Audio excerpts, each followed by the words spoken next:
Maskura. Oke. Assalamualaikum warahmatullahi wabarakatuh. Waalaikumsalam warahmatullahi wabarakatuh. Alhamdulillahirabbil alamin, nabihi nasta'inu ala umuri dunya waddin, wassalatu wassalamu ala asyrofil anbiya'i wal mursalin sayyidina Muhammadin wa ala alihi washabihi ajmain, amma ba'du. Pertama kita panjatkan puji syukur kehadirat Allah Subhanahu wa taala. Kita alhamdulillah diberi kesehatan, kemanfaatan, bisa berkumpul ya, meskipun anggotanya sedikit gak masalah ya. Yang penting ilmunya berbobot gitu. Karena tema hari ini saya mikir juga, saya belum terbiasa kayak upgrading kayak apa gini, karena terbiasa di dunia akademik gitu ya kan, takutnya rasa-rasanya kayak kuliah gitu kan. takutnya bahasanya terlalu tinggi, gak ngerti, gak nyampe gini ya kan. Nah, saya itu memformulasikan itu sesederhana mungkin, sekiranya tuh biar ngerti lah, mudah gitu ya kan.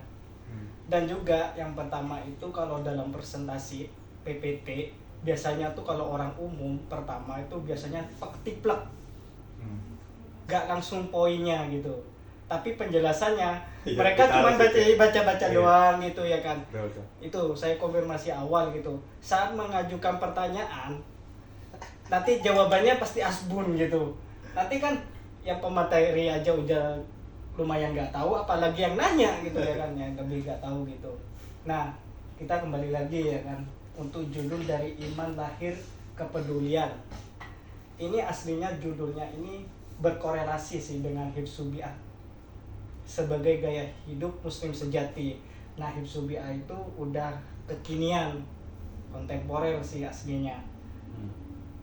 Nah, kita selanjutnya merujuk ke ini. Pernah mendengar nggak? Pernah melihat seperti ini? Benar-benar. Lafaz seperti ini. Iya. Kita sering melihat di sekolah, di taman, di tempat manapun gitu ya kan. Nah, pertanyaannya, ini hadis atau bukan? Wow. Bukan. Bagaimana pendapat Ayo. ibu-ibu? An-nadhafatu minal iman ini hadis atau bukan? Bagaimana pendapat Anggi? Bukan. Ayo, bukan. Bukan. Bukan. Oke. Tapi orang sering bilang Iya, itu tapi hadis iya. ya. Hadis. Iya nggak sih, orang suka banyak bilangnya gitu. yang bilang Tapi setahu gue ini hadis. Bukan. Hadis. Oke. Karena yang Cina itu bukan. Cina Yang Cina. kan Oke. Cina. Katanya nggak tahu dah. Sekali lagi. Gimana jawabannya? Kalau yang ini, nah, hadis atau bukan? Bukan. Bukan. Ini lupa lagi redaksinya kan. Nih ya. Oh, pernah denger tahu tapi Syahrul Iman. Ah. Iya, ada soalnya dari ini. Karena kita tuh gak menelisik ini. Iya. Ini simple. Ha, Tapi tapi kita kita gak pernah tracing. bertanya gitu. Iya. Saya semenjak kuliah di S2, saya merasa gitu. Apa maksudnya dari ini gitu. Nah, yang merujuk dari pertama, saya garis bawahi, an-nadhafatu minal iman ini bukan hadis. Ingat. Kata Mutiara ya. Iya.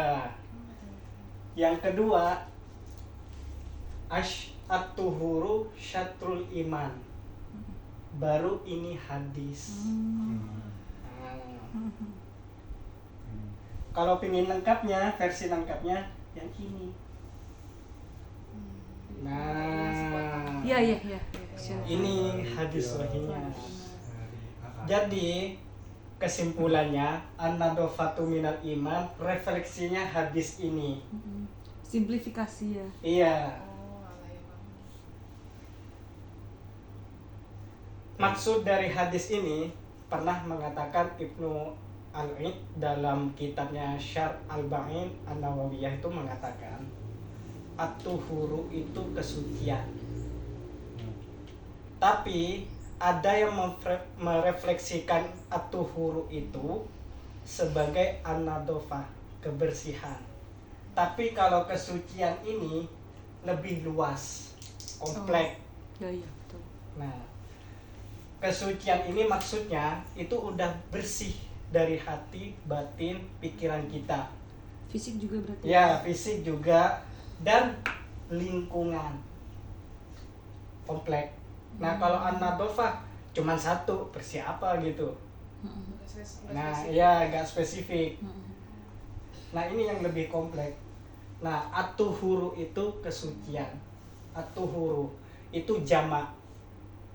Kalau tunggalnya itu toharoh. Nah, toharoh suci. Ambilnya sumbernya ini dari fikih toharoh. Itu fikih pertama yang dimunculkan. Merujuknya awalnya tuh fikih toharoh tuh menyangkut akidah dan ibadah ini munculnya. Paham ya? Ya. Untuk yang di video biar paham gitu. Kita biar gak salah paham gitu. Kadang orang mengatakan an-nadhofatu minal iman itu hadis gitu ya kan. Tapi sebagian orang cendekiawan ulama tuh sudah mencari gitu. Tidak ada sumber an-nadhofatu minal iman, tapi at-tuhuru minal iman.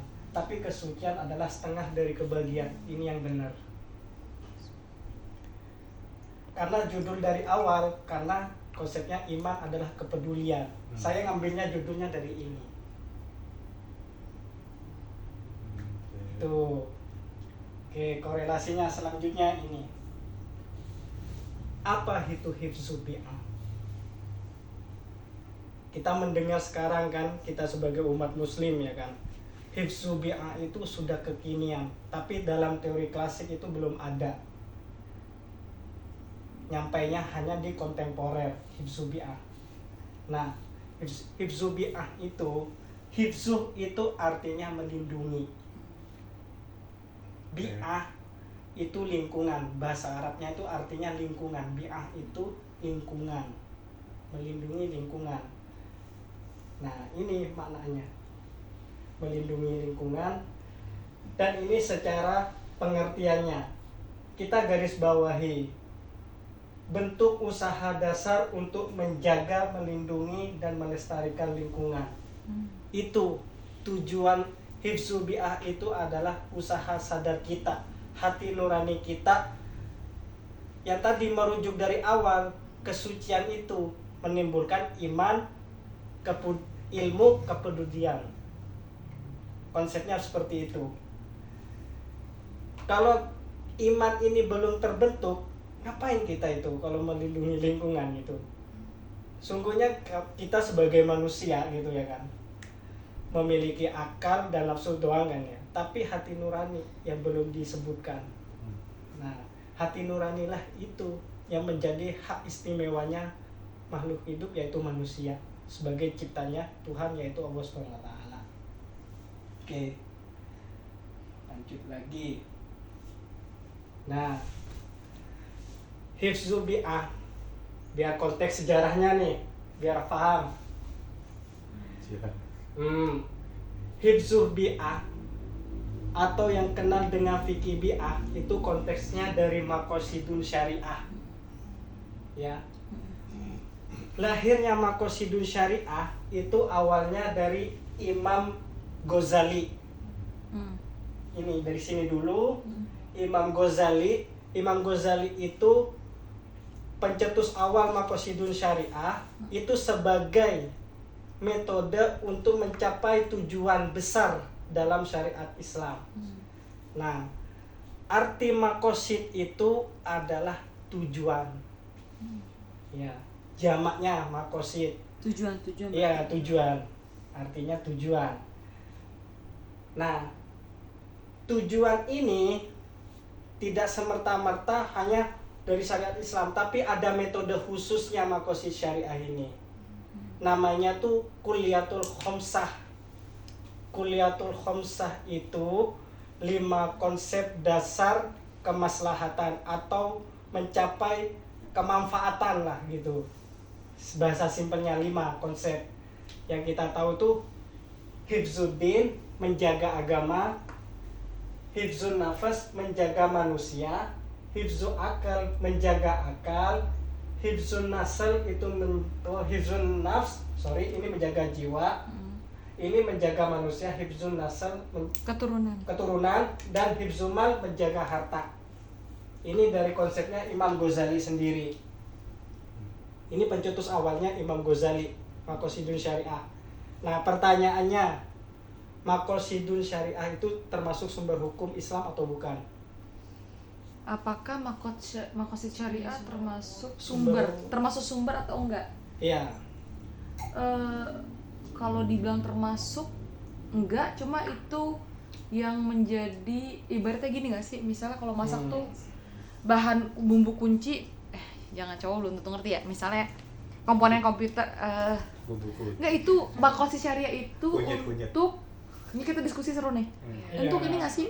Untuk mengetahui apakah syariah ini mencapai tujuannya gitu. Kayak sebutannya apa ya? Kayak alat pengukur Iya, gitu. kayak- Nah, kayak benar. gitu Bukan ya. sumbernya. Iya, Ya. iya.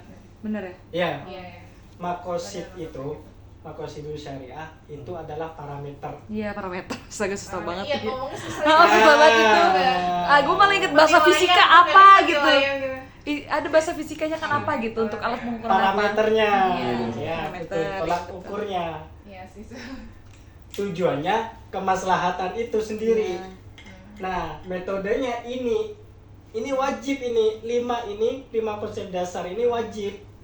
Jangan sampai hilang Ya, gitu. masuk. Oh, Putri ya. Paket. Waalaikumsalam. Waalaikumsalam, mau kaget. Jadi gede ya Putri. Masuk bro. Jadi gede ya Putri.